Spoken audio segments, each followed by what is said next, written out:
Samajwadi party का आज एक प्रतिनिधिमंडल बरेली जा रहा था, लेकिन यूपी बॉर्डर पर समाजवादी पार्टी के सांसदों को रोक दिया गया है। इसके अलावा कद्दावर नेता माता प्रसाद पांडे को हाउस अरेस्ट किया गया है। अन्य नेताओं को भी। हमारे साथ बातचीत के लिए समाजवादी पार्टी से चंदौली के सांसद बीरेंद्र सिंह जी हैं, हम उनसे बात करेंगे।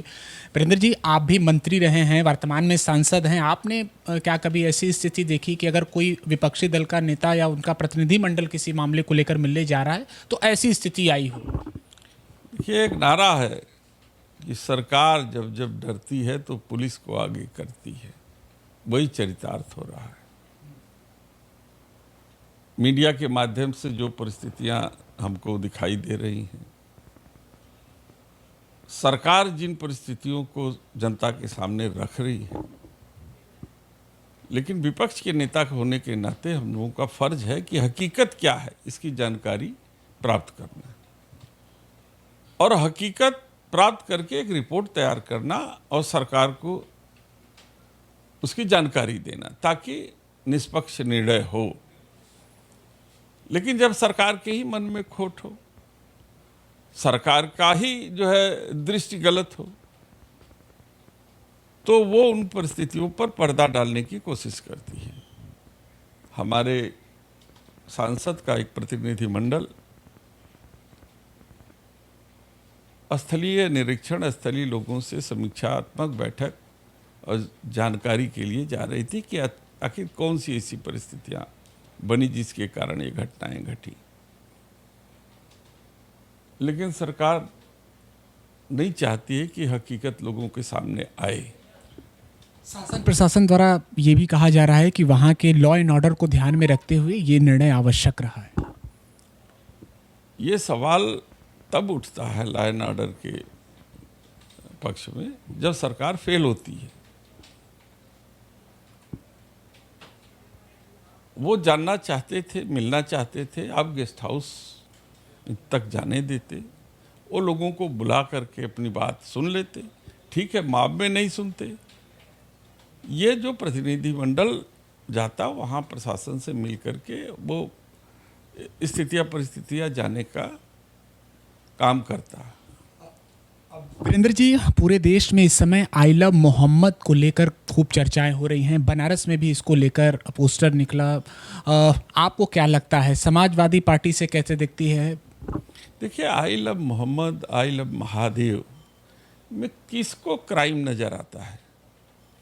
अपने नबी से प्यार करना, अपने भगवान से प्यार करना, ये कहीं अपराध की श्रेणी में आता है? लेकिन ये सरकार इसे अपराध बना देती है। उनका कहना है कि नई परंपरा को शुरू नहीं किया जा सकता है। आई लव मोहम्मद कर रहे हैं, बिना अनुमति के आप जुलूस निकाल रहे हैं। कौन सी अनुमति कौन लेता है? ऐसे धार्मिक जुलूस तो हमेशा निकलते रहते हैं। कांग्रेस पार्टी ने एक बड़ी बात कही है। उनके सांसद इमरान मसूद ने स्पष्ट किया है कि मुसलमानों के लिए देश में एक अलग कानून और लोगों के लिए एक अलग कानून। क्या आपको भी लगता है कि ऐसी परिस्थिति हमारे देश में? देखिए, हमें जो महसूस होता है कि सरकार जो उत्तर प्रदेश की है और दिल्ली की सरकार मुद्दों को डाइवर्ट करने की स्थिति में यह स्थितियां पैदा करती है कि लोग सवाल बेरोजगारी पर न पूछें, वो सवाल महंगाई पर न पूछें, वो लोग सवाल जो है अन्य विकास के मुद्दों पर न उठाएं। बिजली के बिल में इतना बड़ा, माने एक तरीके से गलत बिजली का बिल किसानों और आम नागरिकों के ऊपर थोपा जा रहा है, इस पर कोई सवाल न करे। आज दैवीय आपदा के कारण किसानों की फसल पहले तो बाढ़ में चली गई और लगातार बरसात से धान की फसल खराब हो रही है और प्रकृति का प्रकोप इतना है कि किसानों के नुकसान का आकलन भी लगाना बड़ा संभव नहीं है। तो ऐसी परिस्थिति में सरकार इन सब चीज़ों से बचना चाहती है, इसलिए ये परिस्थितियां पैदा करती है। संगीत की धरोहर को आगे बढ़ाने वाले, उसको संजोने वाले पंडित छन्नूलाल मिश्रा जी का निधन हो गया बीते दिनों। आप उन्हें कैसे श्रद्धांजलि अर्पित कर रहे हैं? आपका भी बनारस और चंदौली से जुड़ाव रहा। देखिए, पंडित छन्नूलाल मिश्रा जी पद्म विभूषण प्राप्त थे और शास्त्रीय संगीत के अपनी विधा में एक ऐसे स्तंभ थे जो उनकी न रहने से जो जगह खाली हुई है, भविष्य में उस खाली स्थान को शायद ही कोई भर पाएगा। लेकिन जिन परिस्थितियों में उनकी मृत्यु हुई है, मैं तो स्वयं देखने गया था और बहुत ठीक ठाक थे, होश में थे, बातचीत कर रहे थे। मुझे प्रश्न ये उठता है कि साहब, जब कोई किसी संस्थान पर का माने बीएचयू जैसी संस्थान में यदि वो कंट्रोल से बाहर मरीज की स्थिति जा रही है, तो उसे किन परिस्थितियों में मिर्जापुर ट्रांसफ़र किया गया? हमेशा देखा गया है कि जब क्रिटिकल केयर के समय जब मरीजों की स्थिति नहीं संभलती है इंस्टीट्यूशन में, तो वो हायर इंस्टीट्यूशन को रेफ़र करता है। तो इनको दिल्ली के वेदांता, एम्स या अन्य जगहों पर जो है कि रेफ़र करना चाहिए, वहाँ भेजना चाहिए। और उन्हें भेज दिया गया मिर्ज़ापुर।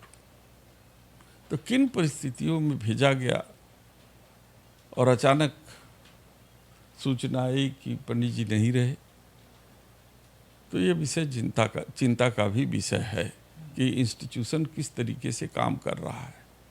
तो आपको क्या लगता है, कहीं लापरवाही हुई है इस मामले? निश्चित रूप से इसकी जांच होनी चाहिए और परिस्थितियां हमारे बनारस की जनता के सामने आनी चाहिए। एक अंतिम सवाल, महिला विश्व कप हो रहा है, भारत पाकिस्तान 5 अक्टूबर को जो महिला क्रिकेट टीम है वो आमने सामने होंगी। आपने पूर्व में भी जो Bharat Pakistan Asia cup match हुआ था उसको लेकर बातें कही थी, आपका एक ट्वीट भी काफ़ी वायरल हुआ था। क्या कहेंगे, यहाँ इस मैच में भी कहा जा रहा है कि हैंडशेक नहीं होगा? देखिए, मेरा ये कहना है कि खेल को खेल भावना से खेलना चाहिए, लेकिन जिन परिस्थितियों में भारत और पाकिस्तान का खेल हो रहा है, ये परिस्थितियाँ इस बात को अलाउ नहीं करती कि भारत पाकिस्तान से किसी भी प्रकार का खेल से रिलेटेड या किसी व्यापार से रिलेटेड कोई संबंध हो। प्रधानमंत्री जी ने कहा था कि खून और पानी एक साथ नहीं बहेगा। प्रधानमंत्री जी ने कहा था कि आतंकवाद और बातचीत एक साथ नहीं चलेगा। तो कौन सी परिस्थितियां ऐसी बदल गई जिसके कारण आप खेल के क्षेत्र में भारत पाकिस्तान के साथ जो है क्रिकेट मैच खेल रहे हैं? बायलैटरल सीरीज में भारत पाकिस्तान आमने सामने नहीं, अंतर्राष्ट्रीय टूर्नामेंट है। अगर भारत यहाँ पर पाकिस्तान से अगर नहीं खेलता है तो ये भी हो सकता है कि वो टूर्नामेंट से बाहर हो जाए। स्वाभाविक है कि ये खिलाड़ियों के भी स्वाभिमान की बात होगी। देखिए, तब फिर खेल भावना के तहत खेलना चाहिए। अगर इतनी परिस्थितियाँ हमारी हैं कि हमारा खेलना जरूरी है, तो हमें आचार संहिता का पालन करना चाहिए। बहुत शुक्रिया बातचीत के लिए। तो तमाम विषयों पर अपनी बात रखी है समाजवादी पार्टी के सांसद बीरेंद्र सिंह जी ने।